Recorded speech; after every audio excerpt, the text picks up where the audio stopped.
In a world filled with responsibilities and challenges, Guadalupe's life seemed like a balancing act of love and duty. Caring for her disabled husband, raising her son, and managing her demanding job, she appeared to handle it all with grace. But beneath the surface, secrets were waiting to be uncovered. When a simple suspicion led her to place a camera in her own home, what she discovered turned her world upside down. The man she had dedicated herself to was plotting against her, along with a deceitful accomplice. What started as a story of dedication and strength took a dark turn into betrayal and survival. Yet, amid the darkness, hope emerged. With the support of her trusted friend and colleague, Lazaro, Guadalupe took a stand against the evil that had infiltrated her life. Through courage, love, and resilience, she fought for her family's safety and future, overcoming the shadows that once threatened to consume her. This is a story of redemption, the discovery of true love, and the power of family. If you are not subscribed, I recommend you subscribe and activate the bell so you don't miss any videos. For years, Guadalupe had tirelessly devoted herself to caring for her disabled husband, pouring her heart and soul into their marriage. Yet, a lingering suspicion gnawed at her, and one fateful day, she decided to secretly install a camera in their home. What unfolded before her eyes turned her world upside down, transforming her years of compassion and commitment into a waking nightmare. It was late, the night pressing on for hours, but Guadalupe remained at her desk, entirely consumed by her work. The dim light illuminated her focused expression as she sketched furiously, making adjustments, fully engrossed in her creative process. She was so absorbed that she failed to notice her boss, Lazaro, quietly entering the room. He stood in the doorway, concern etched across his face, and finally spoke, his voice both stern and gentle. "Guadalupe, dear, you need to take a moment for yourself. Have you even glanced at the clock? It's nearly time to pick up Simon from karate. Everyone else has already gone home. Your dedication is admirable, but you can't keep pushing yourself to this point." Startled by his words, Guadalupe looked up in shock. "It's almost 7 o'clock already. I need to get Simon," she gasped. Hurriedly, she began to gather her things, her mind racing. "You're right. I nearly lost track of time. I'll be off now. We still need to go over the new design for the children's book cover. I was trying to capture the essence of traditional styles blended with modern trends. So I didn't want to lose the idea while it was fresh in my mind. We can continue tomorrow." With that, she rushed out, making her way to the bus stop, her heart pounding with a mixture of guilt and anxiety. Lazaro lingered behind, gazing at her sketches with admiration. How did she manage it all? Balancing a career, caring for a sick husband, raising a child, and keeping up with the endless demands of life. Guadalupe was nothing short of extraordinary, and Lazaro couldn't help but admire her, not just as a talented professional, but as a remarkable woman. Her sad, gray eyes had haunted him more than once, but Guadalupe remained steadfastly focused on her family, leaving Lazaro to his unspoken thoughts. When she finally arrived at the Karate Academy, she found Simon waiting alone in the locker room, his face lighting up with relief the moment he saw her. "Mom, you're here. I thought you had forgotten about me. All the other kids are already gone, and I've been sitting here by myself for an hour." Guadalupe's heart ached as she pulled him into a tight embrace. "I'm so sorry, sweetheart. I was stuck at work and lost track of time. Let's get home now, okay? How was school today? Did you have a lot of homework?" Simon, calming down, proudly informed her that he had finished his homework while waiting for her. Guadalupe smiled warmly, her eyes misting with pride. "You're incredible, my love. So responsible and smart. I'm so blessed to have such an amazing son." Despite their love, there remained a lingering sadness in both of their hearts, a deep void left by the death of Guadalupe's first husband. Simon often longed for the father he had lost, and though Guadalupe tried to fill the emptiness with love and care, the pain still lingered. When they finally arrived home, they were greeted by Octavio, Guadalupe's current husband, who lay sprawled on the couch, his face twisted in irritation. He angrily flipped through the TV channels, barely acknowledging their presence. "You're late again," he grumbled, his voice dripping with resentment. "I've been starving since lunchtime, but of course no one cares about me. I'm just a worthless invalid to everyone in this house." Guadalupe's heart sank at his bitter words, her exhaustion weighing heavily on her shoulders. She forced a smile for Simon's sake, but inside, she felt the crushing weight of her reality. The love and care she had given for so long seemed to be unraveling before her eyes. The camera footage played over and over in her mind, a cruel reminder of the betrayal that had shattered her illusions of a loving marriage. Guadalupe, her voice laced with concern, asked gently, "Octavio, why are you speaking like this? Is your leg bothering you again? I'll whip up dinner quickly, and then I'll prepare a compress for you. I promise, just hold on a little longer." Octavio, appeased by her promise, leaned back and waited impatiently for his meal. Meanwhile, Simon, visibly irritated by Octavio's lack of consideration for his mother's endless efforts, slipped into the kitchen. With determination in his eyes, he began to help Guadalupe by peeling potatoes and chopping tomatoes. Guadalupe, her heart swelling with gratitude, looked at her son with admiration. "Thank you, sweetheart. I don't know what I would do without you."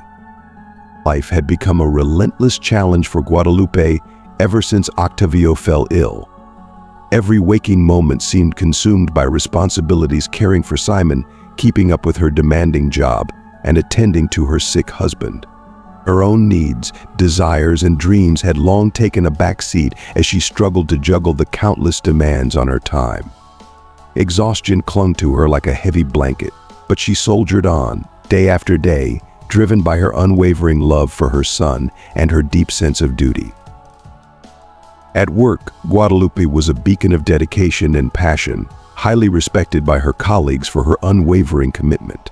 She poured herself into her projects with a fiery enthusiasm, often staying late to ensure everything was perfect. But the weight of her personal life loomed over her, casting a shadow even in moments of professional triumph. Her story, however, stretched back further than the struggles of the present. Guadalupe was the youngest in her family, the cherished daughter of parents who had both passed away in their twilight years. First, she lost her mother, then her father followed shortly after. The grief left her feeling adrift in the large, now empty three-bedroom apartment that had once been filled with warmth and love. She longed for the comforting presence of her mother, for the reassuring advice and tender gaze of her father. But those days were gone, and she was left to navigate life on her own. It was during that dark chapter of her life that she met Esteban, her first husband. Esteban was a soldier, often deployed to combat zones, and only returned home during brief periods of leave. Despite the risks, their love blossomed quickly, and they married. Guadalupe was a devoted and loyal wife, waiting patiently for him during his long absences, always holding on to the hope that one day they could live a peaceful life together. When little Simon came into their lives, Esteban made a heartfelt promise to leave the dangers of military service behind after their son's baptism. But that promise was never fulfilled. Esteban never came home, and Guadalupe was left a widow at the tender age of 25, with only memories and a young child to raise. The grief that followed was suffocating, but Guadalupe found strength in her son and her work. Slowly, she rebuilt her life, finding purpose in nurturing Simon and excelling in her career. Yet life had more twists in store for her. Years later, her path crossed with Octavio, a man who was everything Esteban had not been: confident, charming, and full of poetic gestures that swept her off her feet. Without realizing it, Guadalupe allowed herself to fall in love again. Octavio was kind to Simon, and under his persistent wooing, they married. Octavio worked in construction, often traveling for his job, and provided financial stability for their household. However, Not everyone in Guadalupe's life was as convinced of Octavio's sincerity. Her colleagues at the workshop, who had become like family to her over the years, often expressed concern. Rosa, a longtime friend, voiced what many others were thinking. "It's odd, Guadalupe. Why does a construction worker need to travel so much? Aren't there enough projects here? The pay is good. What if he's hiding something, a lover? Or worse, another family? You don't know much about his past. And you've never met any of his relatives. Why didn't anyone from his family come to your wedding? Doesn't that strike you as suspicious?" These conversations always made Guadalupe uncomfortable, but she remained steadfast in her defense of Octavio. "Please, girls, enough of this. Octavio has his reasons for keeping quiet about his childhood. He's told me he doesn't get along with his family and that they've hurt him deeply. It's not my place to pry into his past. What matters is that he works hard and provides for us. And besides," she added with a soft smile, "a baby is on the way. Simon is so excited to meet his little brother."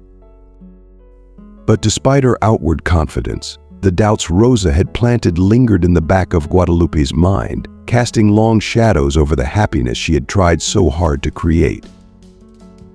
However, tragedy struck Octavio during one of his routine construction projects in a nearby town. A fall from the third-floor scaffolding left him severely injured, his leg and ankle shattered. Though he returned home with a cast, his recovery was slow and agonizing. Even after months of healing, he could barely walk. This was a devastating blow to a man who had once been so active, so full of life. Now, Octavio felt helpless, cut off from the world he once thrived in. The vibrant energy that once defined him had vanished, replaced by a deep sense of inadequacy and despair. Guadalupe's heart ached for him. She did everything in her power to support him, taking on all the household duties, caring for Simon, and becoming the sole breadwinner for their family. The weight of these responsibilities, along with her pregnancy, bore down heavily on her shoulders. With Octavio confined to the couch and no longer able to contribute financially, Guadalupe often found herself overwhelmed. But she refused to crumble under the pressure. She was determined to remain strong for Simon, for the new baby, and herself. Yet what troubled her most was Octavio's growing detachment. He seemed uninterested in everything that once mattered to him, even Simon's school achievements. Guadalupe often wondered why he didn't try to engage with his stepson, perhaps by reading to him or helping with his homework. After all, his leg injury didn't prevent him from spending time with Simon. Instead, Octavio acted like a child himself, constantly seeking attention and affection, rarely leaving his spot on the couch. Guadalupe, weary but hopeful, tried to lift his spirits. "Octavio," she urged one day, "you can't just give up like this. Why not step out onto the balcony for some fresh air? You need to start moving around if you want to recover. I'll help you. You can't let yourself sink into this despair. Don't you want to know how my day went? How Simon is doing? Don't you care about us anymore?" But Octavio's response was cold, bitter. "You don't get it," Guadalupe snapped. "You're a woman, you can't understand what I'm going through. My leg is in constant pain. The medication barely helps. I'm nothing but a worthless cripple now." He looked at her with resentment, adding, "You're the selfish one here. All you think about is yourself. Pregnancy isn't some horrible affliction. It's nothing compared to what I'm dealing with. I'm here suffering all day while you're out, and when you come back, all you do is criticize me." His words stung, cutting deep into Guadalupe's already fragile heart. She wanted to believe that the man she once loved was still in there somewhere, buried beneath the layers of pain and bitterness. But each day it seemed harder to reach him. Then, one day, Octavio stumbled upon a supposed miracle cure on the internet, a healer named Camila, who claimed she could treat muscle and bone ailments quickly and effectively. Guadalupe, ever the realist, tried to reason with him. She warned him that it was likely a scam, but Octavio refused to listen. He clung to the hope that this woman could be the answer to his suffering. Soon, Camila began making regular visits to their home, and Octavio insisted that her treatments were easing his pain. Guadalupe grew increasingly uneasy about the whole situation, but with so many other burdens weighing on her, she didn't have the energy to argue. She let it go, hoping that perhaps Octavio's belief in the healer might at least bring him some peace of mind, even if it was only temporary. Then, one fateful day, Guadalupe returned home earlier than expected. Simon had fallen ill, so she had left work to care for him. As she entered the house, she noticed a pair of unfamiliar women's shoes in the hallway. A wave of unease washed over her. Camila was here, but something felt off. The kitchen door was closed tightly, and the murmurs of conversation filtered through the walls. Instinctively, Guadalupe hesitated. She was about to call out a greeting, but something stopped her. Instead, she approached silently, pressing her ear against the door to listen to the conversation unfolding between her husband and the supposed healer. Her heart pounded in her chest as she strained to make out the words, a gnawing sense of dread creeping over her. What she overheard would change everything. Guadalupe's curiosity got the best of her as she pressed her ear closer to the door. She wasn't just interested in how Octavio's so-called treatment was progressing, there was something much more unsettling that gnawed at her. Why had they closed the door? What was being hidden from her? Her heart pounded in her chest as she listened carefully. Octavio's voice cut through the silence, dripping with resentment. "Camila, dear, I can't keep this act up any longer. I'm sick of pretending to be weak. My back aches from lying down all the time, and I've even put on weight. When are we finally going to get rid of that fool and her revolting son? Guadalupe's already growing tired of me. But all I can think about is how this beautiful house will soon be ours.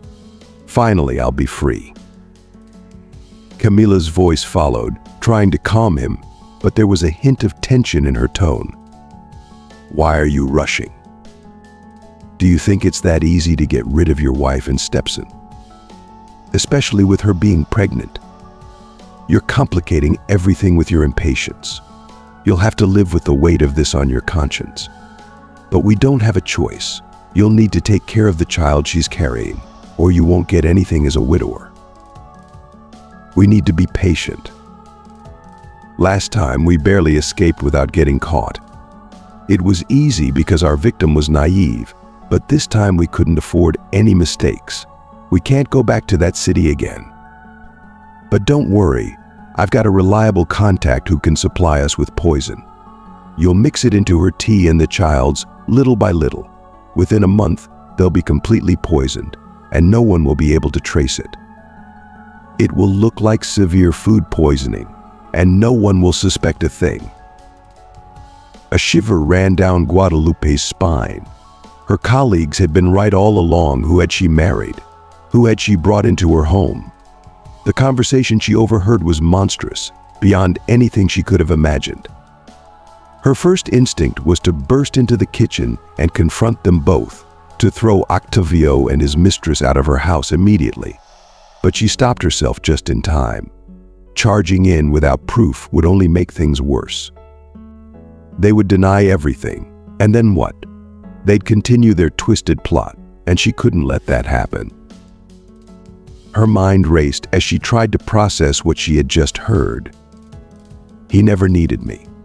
He only married me for the apartment. That's why he didn't seem excited about the pregnancy. It wasn't part of his plan. Oh God, I left Simon alone with him. How could I have been so blind? I've put my son in danger. The panic surged inside her, but she knew she needed to stay calm. She couldn't afford to act recklessly. With a deep breath, she quietly retreated down the hallway, gathering herself before firmly closing the front door. Then, in a loud and steady voice, she called out, "Hi, I'm home." The kitchen door creaked open, and Camila appeared, her face composed, as if nothing were amiss. "Good afternoon, Guadalupe. We just finished up the session. Your husband is making progress, little by little. I'm doing everything I can to help him get better." Guadalupe forced a smile, her insides twisting with disgust. "Thank you, Camila. I'll pay you the day after tomorrow when I get my salary. We'll settle everything for the 2 sessions then." Camila nodded in agreement and quickly left, her heels clicking against the floor as she exited the house. Once she was alone with Octavio, Guadalupe maintained a cold distance. She went through the motions of caring for him, as she always did, but her mind was somewhere else entirely. When she checked on Simon later that evening, she claimed to be exhausted, with a pounding headache, an excuse to avoid any more interaction with Octavio. Inside, she was reeling from the revelation of his lies, his betrayal, and the sinister plot unfolding right under her roof. The next day, Guadalupe struggled through work, distracted and emotionally shattered. She spent long minutes hiding in the bathroom, wiping away tears, her thoughts consumed with fear and uncertainty. How was she going to escape this nightmare? How could she expose Octavio and Camila for the monsters they were without putting herself and her children in even greater danger? Her mind churned with desperate ideas, searching for a way to bring them to justice. But she knew one thing for sure: she couldn't let them win. She wouldn't allow them to destroy her family. She had to find a way to protect herself, her unborn child, and most of all, Simon. Guadalupe's distressed state didn't go unnoticed by her boss, Lazaro. He observed her from a distance, his concern deepening as he noticed the red puffiness around her eyes and the weight of something heavy pressing on her spirit. Seizing a moment when the office was quiet, he approached her gently. "Guadalupe," he began cautiously, "I don't mean to intrude, but something is wrong. You've been crying, and it's hard for me to see you like this. What's going on?" Surprised by his concern, Guadalupe hesitated for a moment, but the long-standing trust between them won over her reservations. She ended up spilling everything: the deception, the terrifying conversation she overheard, and her fears about living with a traitor, perhaps even a murderer. After pouring her heart out, she felt a wave of relief, but fear still gripped her. "I'm terrified, Lazaro. I feel like I'm living with a monster. What do I do? How do I make him pay for what he's planning and protect Simon and myself?" Lazaro's face grew serious as he listened to her. "Lupe," he said firmly, using the familiar nickname, "we need to bring in the police. I know an investigator, someone trustworthy who can handle this discreetly. You'll tell him everything, and he'll guide us from there. But I've got an idea too. We need to catch him in the act. You could discreetly loosen the screws on his wheelchair and hide a phone to record what happens. If he's faking his condition, he'll reveal it when the chair collapses.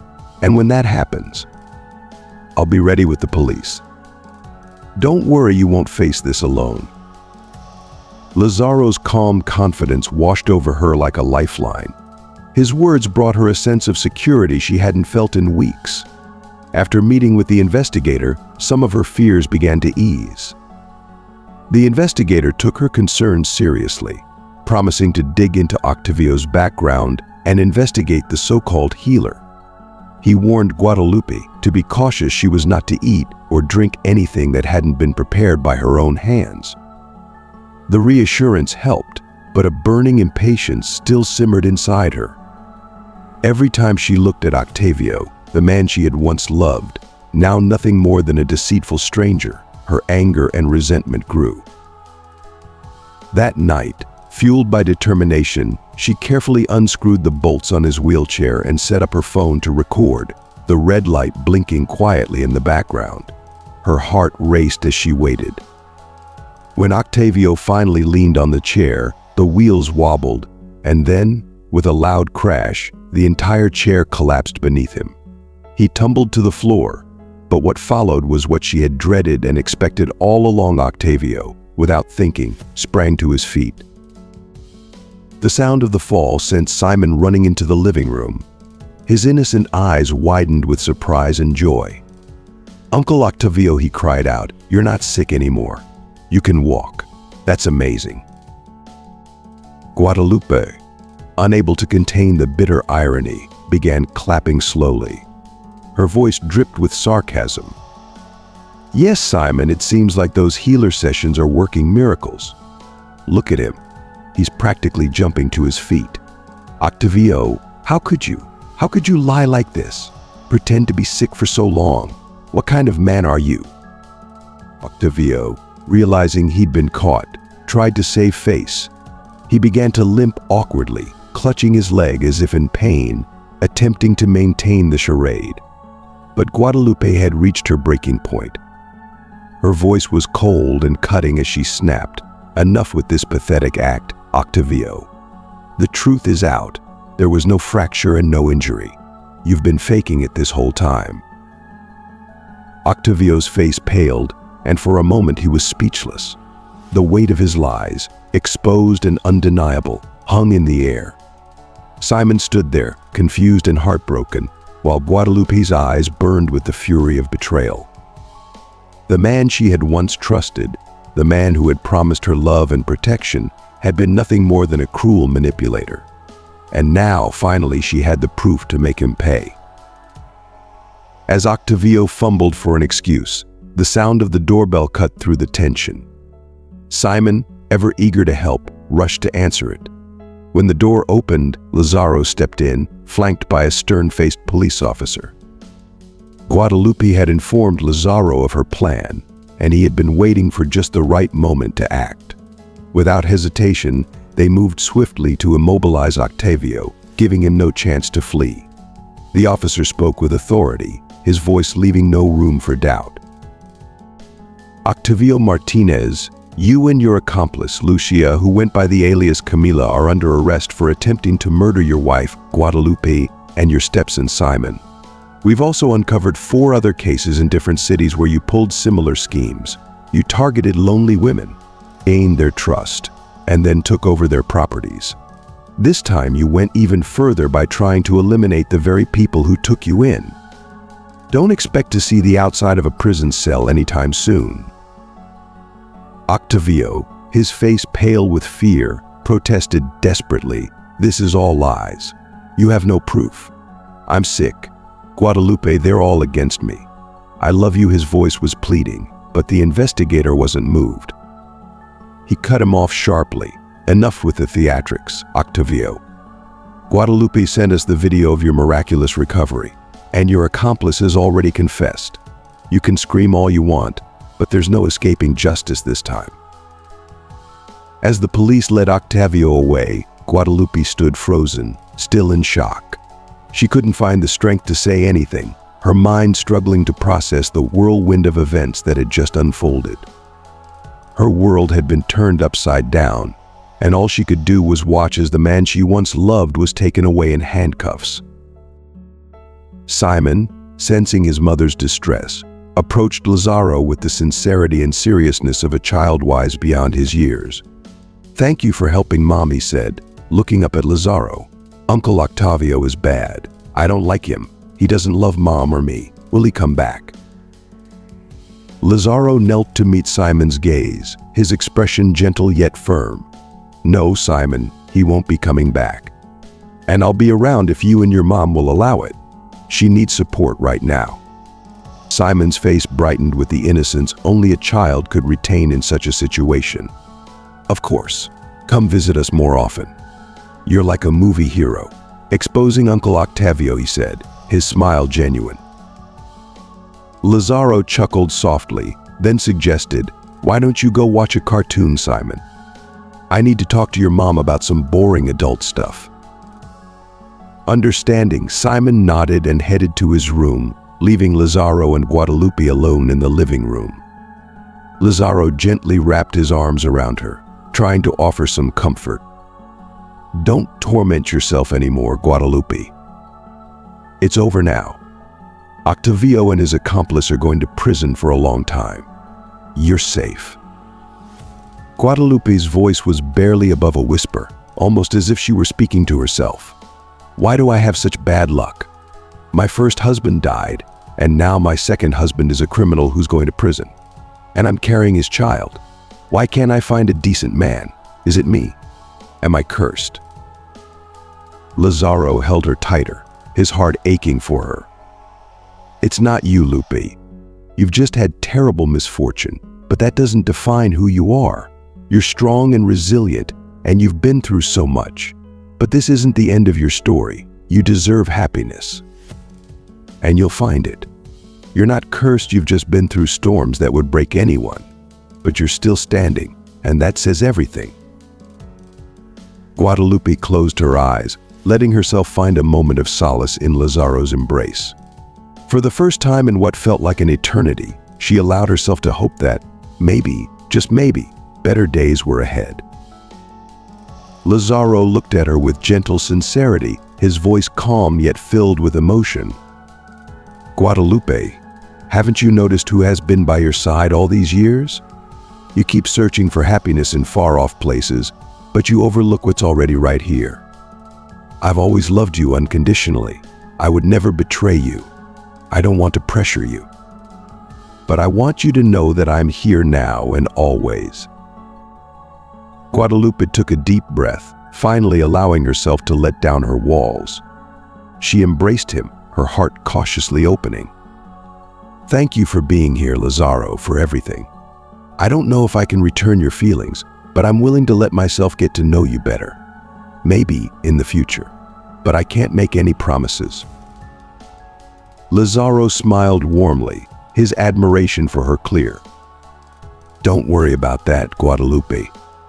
I have great respect for you, and more than anything, I want you to see me as a friend, someone you can trust.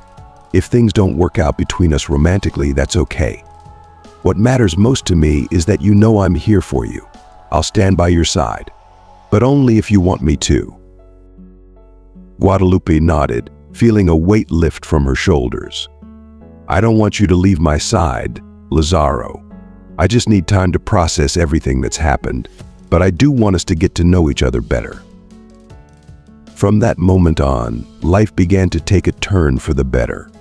Though her pregnancy was difficult, filled with both physical discomfort and dark, lingering thoughts from the past, Lazaro was a constant presence by her side.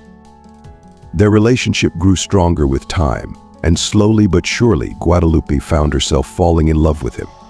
The divorce from Octavio was a relief, and in due time, she and Lazaro married. He was everything she had ever wanted, loving, reliable, and deeply committed to both her and Simon. She had once dismissed him as just a man with sweet words, but time revealed the truth. Lazaro was a man of action, trustworthy, and genuinely affectionate. Under their combined efforts, the workshop prospered. Lazaro's dedication to their business led him to travel occasionally for work, negotiating clothing sales in other cities.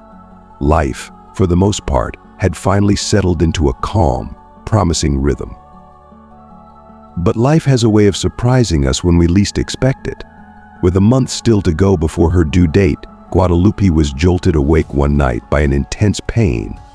Panic flooded her senses as she realized her water had broken prematurely, and the contractions had already begun.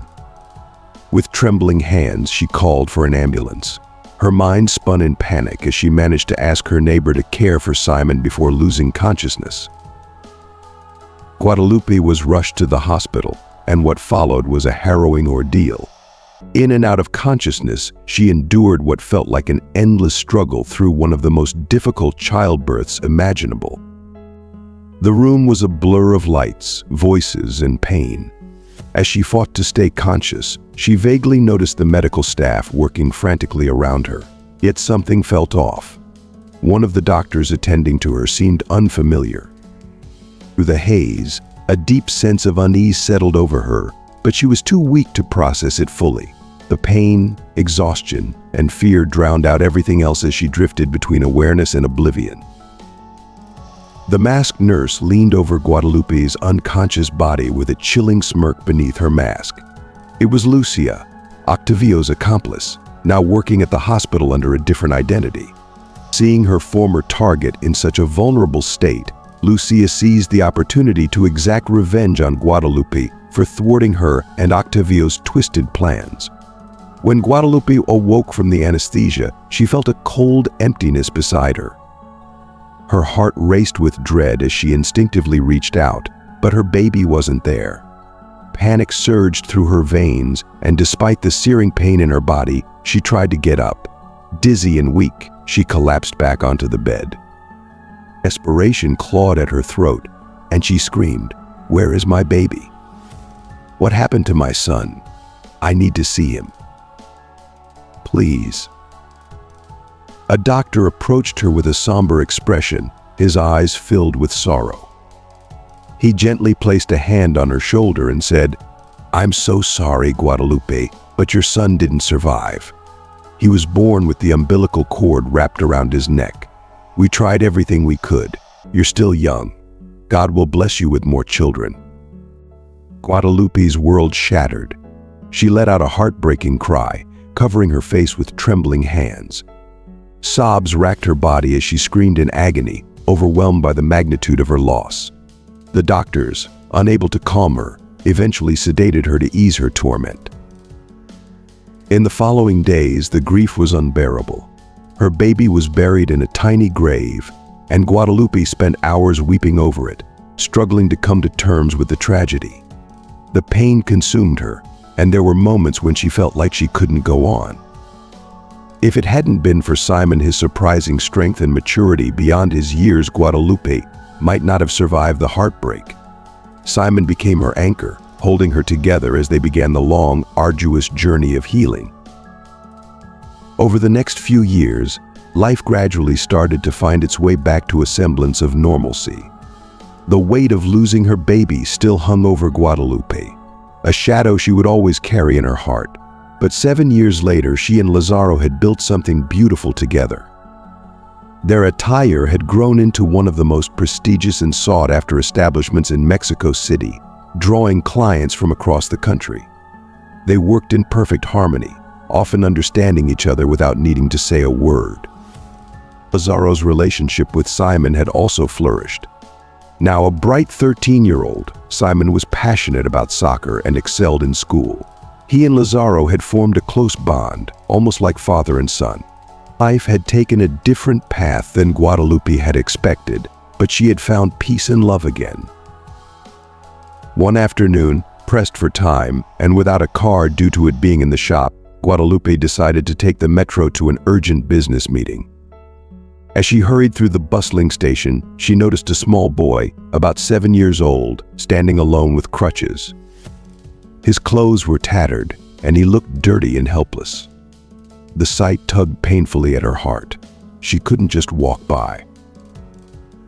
After purchasing some pastries and hot tea, she approached the boy gently, offering the food. He devoured the pastries with such hunger that Guadalupe had to remind him to slow down so he wouldn't choke. Once he had finished, she crouched down to his level and spoke softly. "Hello, little one. What's your name? Why are you out here begging? What happened to you?" The boy looked at her with a mixture of shyness and trust. "My name is Valentin." "Valentin René," he replied quietly. He glanced down at his crutches before continuing. "I tried to ride a bike that was too big for me. I fell and hurt my leg. Now I can only move around with these crutches." Concern clouded Guadalupe's face as she asked, "That sounds serious, Valentin. Didn't your parents take you to a doctor? You're still so young, maybe there's a treatment that could help." Valentin let out a heavy sigh, his eyes reflecting a sadness far beyond his years. "My mom's always drunk," he whispered. "I don't even know who my dad is. She's never taken care of me, never taken me to a doctor. She says I should stay like this, so I can beg for money." Guadalupe's heart broke for the boy. She saw in him the pain and neglect no child should ever have to endure. The thought of him suffering in silence, used by his mother to beg on the streets, stirred something deep within her. Guadalupe's heart ached for Valentin. Seeing the pain and despair in his young eyes, she felt an overwhelming wave of sadness and compassion. Without thinking, she wrapped her arms around him in a gentle hug, trying to offer him some comfort. "Don't worry, Valentin," she whispered. "I'll help you. My husband, Lazaro, and I will do everything we can to get you the treatment you need. You don't have to go through this alone anymore." The boy looked up at her, his expression a mix of hope and deep-seated distrust. "I don't think it'll help," he said quietly, doubt lacing his words. "My mother likes it when I beg for money. She doesn't want me to get better." Guadalupe's resolve only deepened at his words. She felt a strong, almost maternal urge to protect and care for this boy who had been dealt such a cruel hand in life. She couldn't explain why, but she knew she had to help him, no matter what. "We'll see what we can do, Valentine," she reassured him, her voice firm with determination. "Don't lose hope. No child should have to suffer because of their parents' neglect. We'll fight for you." Moved by the boy's vulnerability and his yearning for a better life, Guadalupe quickly called Lazaro, her voice thick with emotion as she explained the situation. Lazaro arrived within minutes, his face serious as he listened to Valentine's story. Without hesitation, he agreed to help, his compassionate nature shining through. Together, they decided to visit the boy's home to speak with his mother and better understand the situation. Valentine led them to his apartment with nervousness in his step, clearly anxious about what awaited them. Before leaving the metro station, Guadalupe noticed his tattered, dirty clothes. "Let's buy you some new clothes on the way," she suggested warmly. Valentine's eyes lit up with excitement. "Should I bring anything?" he asked, as though he couldn't believe someone would care for him this way. Guadalupe smiled gently. "No, sweetheart, we'll provide everything you need." As they walked, Valentine's wariness slowly began to ease. But when they finally arrived at the apartment, a strong smell of alcohol and stale cigarettes hit them immediately. The place was in a terrible state, filthy, cluttered, and filled with an air of hopelessness. In a shabby chair, Valentine's mother lay slumped, snoring loudly, clearly passed out from a night of heavy drinking. Valentine looked at the scene with sad acceptance, as though it were something he had grown accustomed to. "She hasn't woken up since last night," he explained softly, his voice tinged with resignation. "She was drinking with some men in the kitchen. It won't be possible to talk to her for a while. When she wakes up, she'll start yelling at me, asking if I brought any money. Then she'll go buy more alcohol and cigarettes. If I don't bring enough money, she calls me names. Horrible names. Why is she like this? Why does she drink so much? Why doesn't she love me like other mothers love their kids?" Guadalupe's eyes filled with tears as she listened to the boy's heartbreaking questions. She knelt beside him, gently placing a hand on his shoulder. "Valentine, I don't have all the answers," she said softly, her voice heavy with empathy. "Sometimes people make choices that hurt those they should care for the most. But this isn't your fault. You deserve to be loved, cherished, and protected. And I promise you, Lazaro and I will do everything we can to make sure you're safe." Lazaro, standing nearby, nodded in agreement. He looked around the dismal apartment and then back at Valentine, his eyes filled with determination. "We'll get you the help you need," he said gently but firmly. "You don't have to live like this anymore." Together, Guadalupe and Lazaro knew they were about to embark on a difficult journey to help Valentine. But they were committed to making a difference in his life, no matter how challenging it might be. Guadalupe and Lazaro exchanged somber looks as Valentine's story weighed heavily on their hearts.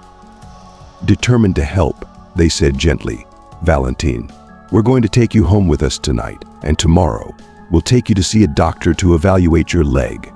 Okay?" They wrote a note for his mother, explaining their decision and leaving their contact information.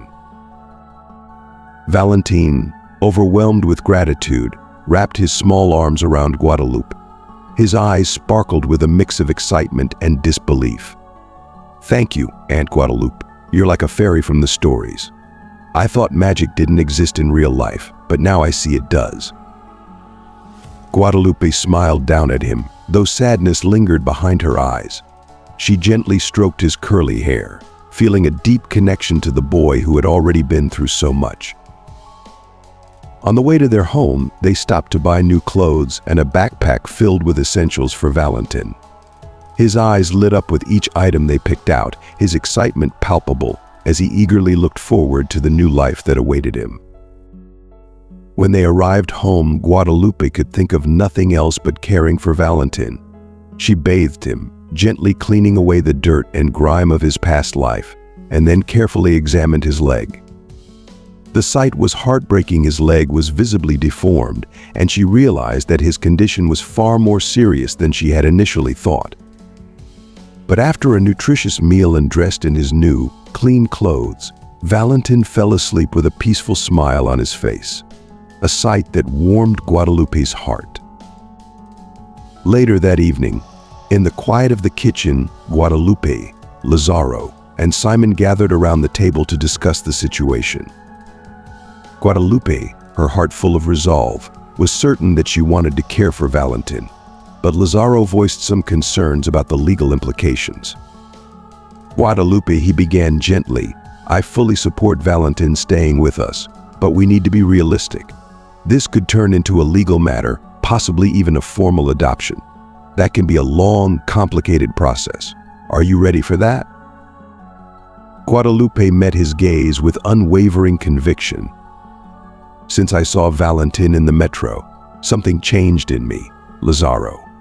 He's no longer just a boy we found on the streets, he's part of our family now. I want to give him a happy, normal childhood. He deserves that, and so much more. If we don't help him, what will become of him? A life filled with anger, hurt, and maybe even crime or prison. But if we fight for him, we can help him grow into a good person and find his purpose, and who knows, maybe even walk again. I'm willing to fight for him, no matter what it takes. Thank you for supporting me in this. Simon, who had been quietly listening, chimed in with excitement. I want Valentin to stay too. I'll be a good older brother, I promise. He deserves a real family. Lazaro reached across the table and took Guadalupe's hand in his. Then we'll do this together, he said firmly. We'll help him heal, and we'll face whatever challenges come our way. You're right, he deserves a chance at a better life, and we'll make sure he gets it. As they sat together in the warmth of their home, a new sense of hope settled over them. The journey ahead would be difficult, but they were ready to face it as a family. Together, they would give Valentin the love, care, and future he had never known, a future filled with possibilities and, perhaps, even a little magic. The next morning, Guadalupe took Valentin to a highly recommended pediatric orthopedic surgeon. After a thorough examination, which included an X-ray and a CT scan, the doctor sat them down with a serious expression. Valentin's condition is quite severe, he began, his tone compassionate yet straightforward. We'll need to perform complex surgery on both his knee and ankle. This will be followed by an extended period of rehabilitation, and he'll need to wear special orthopedic shoes. If everything goes as planned, his leg should recover within about 6 months. It won't be easy. But do you agree to go forward with the procedure? Valentin's eyes lit up with hope, and without hesitation he exclaimed, I'm ready, Aunt Guadalupe. I'll do whatever it takes to walk, run, and ride a bike again. I promise I'll be strong and not complain. When I fell off the bike, it hurt a lot. But I handled it. I want my legs to be healthy again. Guadalupe's heart swelled with both pride and compassion as she hugged Valentin tightly. Don't worry, Valentin, we'll take care of everything. Lazaro and I will cover the cost of your surgery. But as much as Guadalupe wanted to move forward, there was still a significant obstacle to overcome, convincing Valentin's mother, Alejandra, to authorize the surgery. Guadalupe knew this conversation wouldn't be easy, and she was right. They found Alejandra in her dingy apartment, as expected, drunk and barely conscious. It took cold water splashed on her face to rouse her from her stupor. Even then, explaining their intentions was a challenge. When they mentioned Valentin's medical consultation and the doctor's diagnosis, Alejandra reacted with anger. Who do you think you are to make decisions about my son? I'm his mother, and I won't allow you to touch him. He's my source of income. You bring him back to me right now." Guadalupe remained calm, trying to reason with her. "Alejandra, please, can't you see you're condemning Valentin to a life of pain and suffering? Doesn't it break your heart to see your son like this? He can barely walk. Have you thought about his future? Please, allow the surgery. Valentin deserves a chance at a healthy life. We'll cover all the costs, but we need your authorization." Alejandra, still irritated and drunk, spat back, "Don't meddle in my life. You didn't give birth to him. I said no. And if you don't return him, I'll call the police and say you kidnapped him." Lazaro, who had been trying to remain patient, finally lost his temper. He slammed the table, his voice rising. "Call the police, and we'll show them the conditions your son is living in. Valentin will be taken to a shelter, and you'll lose your parental rights. Sign the consent now. Think about it, Alejandra. All you care about is alcohol." He then placed a few bottles of alcohol and some food on the table, watching her reaction. Alejandra, realizing she had little leverage, quickly grabbed the papers and signed them without further protest. Once she'd done so, she slumped back into her chair, her tone shifting to self-pity. "Why are you doing this to me? I love my son. We're just going through hard times. I can't find work, and sometimes I drink to forget my problems." Lazaro shook his head, thinking bitterly to himself, these alcoholics should never have children. It's unfair for a child to suffer like this, living in the streets. Once they had the signed consent, Guadalupe and Lazaro breathed a collective sigh of relief. Almost in unison, they said, "We can't let Valentin go back to that environment. That's no life for a child. It's a miracle he survived there for so long." With the consent in hand, Guadalupe immediately began organizing everything for Valentin's surgery. She ensured all the necessary tests were done, and as the doctor requested, everyone in the family was asked to donate blood in case a transfusion was needed during the operation. However, the results revealed a surprising discovery. Guadalupe and Valentin shared the same rare blood type. Intrigued, the doctor raised an eyebrow. "Are you sure you're not related?" Guadalupe shook her head, explaining their situation. "No, we found Valentin in the metro. He has a mother, but she drinks. We're just helping him. I don't think we're related. How can we know for sure?" The doctor considered this for a moment before suggesting you should do a DNA test. That will confirm whether or not you're related. But in the meantime, let's continue preparing for the surgery, which is scheduled for next week. From what I've seen, there's a strong possibility you two might share more than just a blood type. Guadalupe was left stunned by the doctor's words. Could it be possible? Could Valentin be more than just a boy she had met by chance on the metro? The thought lingered in her mind as she continued making arrangements for his surgery, her determination to protect him and give him a better life only growing stronger. Whatever the truth turned out to be, she knew one thing for certain: Valentin was already a part of her family, and she would fight for him with everything she had. Guadalupe shared everything with Lazaro, who listened attentively. After studying both Valentin and Guadalupe for a moment, he thoughtfully remarked, "You know, the doctor might be right. Have you noticed how much the two of you resemble each other? Look at their childhood photos, Valentin's eyes, hair color. And even his expressions are strikingly similar to yours." Guadalupe, still confused but intrigued, nodded. "It's strange. I don't understand how it could be possible, but you're right. Let's do the DNA test and see what it says." They sent the samples to the lab while Valentin prepared for his surgery. Although Guadalupe had only known the boy for 2 weeks, she was deeply concerned. Her heart ached with worry as she prayed for everything to go well while Valentin was in the operating room. Finally, the doctor emerged with good news: the surgery had been successful, though Valentin's recovery would be long and challenging. During this short time, the bond between Guadalupe and Valentin had become so strong that they felt like a true family. Valentin, despite everything he had endured, faced his treatment with bravery. He had grown attached to Guadalupe, finding comfort in her presence. He even tried to cheer her up during his recovery with playful rhymes and word games, his resilience and determination shining through at every step. Valentin's recovery was not only a physical journey but an emotional one as well. Each therapy session brought its challenges, but Guadalupe was there every step of the way, filled with both anxiety and hope. She marveled at Valentin's strength, encouraging him during the toughest moments. "You're doing so well, Valentin. I'm so proud of you," she would say, holding his hand during the exercises, her heart swelling with love and admiration. Yet, as Valentin's physical recovery progressed, Guadalupe couldn't stop thinking about the coincidence of their shared rare blood type. Late at night as she lay in bed, her mind would race with possibilities. Could there be a distant familial connection between them?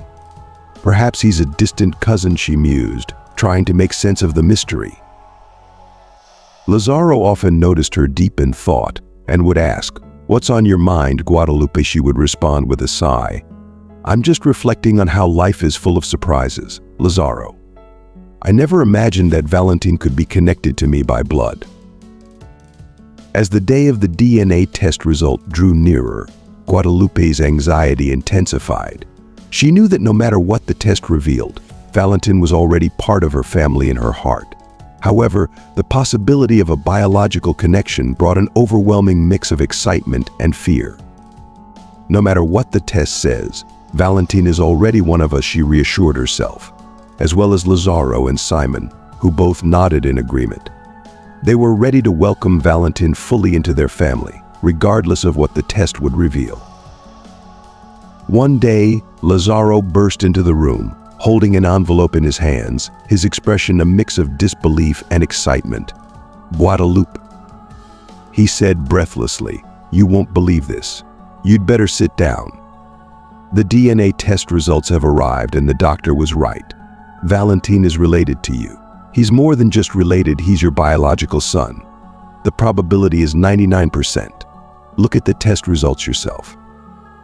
Guadalupe's world seemed to tilt on its axis as she took the papers from Lazaro's trembling hands. "What? Valentin is my son," she stammered, her voice breaking with shock.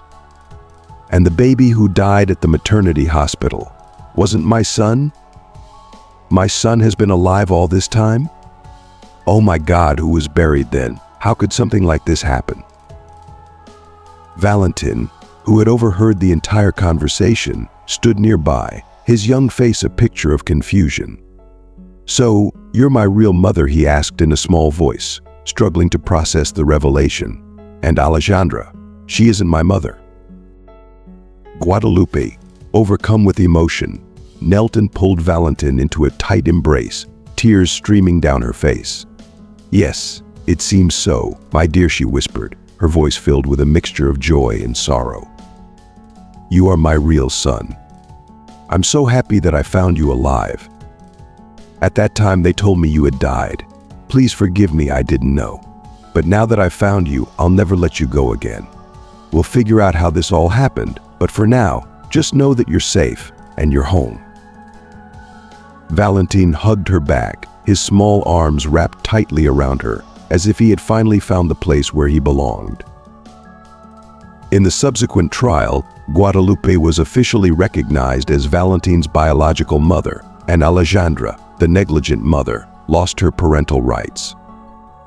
When Alejandra realized she would no longer receive Valentin's pensions, she suddenly began pleading for him to return, claiming she loved and missed him. But Valentin, with clear memories of the mistreatment and neglect he had endured, was resolute in his decision to stay with Guadalupe and Lazaro. He was grateful to his new parents and wanted nothing more than to bring joy to their family, which had welcomed him with open arms. As detectives continued their investigation, they unraveled the mystery behind the disappearance of Guadalupe's newborn son. They discovered that Lucia, driven by cruelty and desperation, had orchestrated the sinister exchange at the hospital. Both Guadalupe and Alejandra had given birth on the same day, and Lucia, in a calculated act of malice, had swapped Guadalupe's healthy baby with Alejandra's deceased infant. When Guadalupe learned the truth, she was stunned. "How is this even possible?" she asked, her voice shaking with disbelief. "What is Lucia doing out of prison? She should be locked up with Octavio. I need to confront that woman, to look her in the eyes and ask why she ruined my life and my son's." The detective, his face somber, replied, "Life has a way of delivering its kind of justice. Lucia is no longer a threat. She's currently in a mental institution, suffering from a terminal illness. She spends her days alone, without visitors, tormented by her mind. And as for Octavio, he passed away in prison from tuberculosis." Those words weighed heavily on Guadalupe. She realized that, in a way, Lucia was already facing the consequences of her actions. The woman who had once tried to destroy her life was now enduring her final days in solitude and suffering, forgotten by the world. When Guadalupe returned home, she was greeted by the warmth and liveliness of her family. Simon and Valentin were playing together, their laughter filling the house, while Lazaro was busy in the kitchen, preparing a delicious tortilla. The moment she stepped through the door, everyone rushed towards her with joy. "Mom, we're so happy you're back. We missed you. Is everything okay? You look a bit worried," Valentin said, noticing her thoughtful expression. They all gathered around the table for dinner, and as they ate, Guadalupe shared her thoughts with them. "Today, more than ever, I realize how blessed I am," she said, her voice full of emotion. "I have two incredible sons, a husband who is my safe harbor, and a job that brings me fulfillment. I'm truly fortunate." Lazaro smiled as he served the meal, his heart warmed by her words.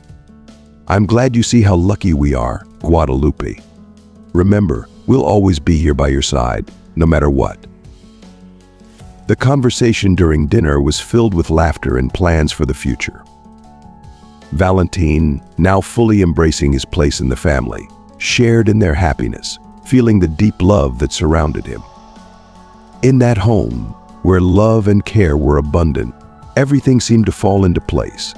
Together they had faced and overcome countless adversities, and now, with the painful past behind them, they looked forward to a future filled with peace and unity. Their lives, once clouded by hardship and loss, were now illuminated by the love they shared. The shadows of the past faded, making way for days of joy, companionship, and fulfillment.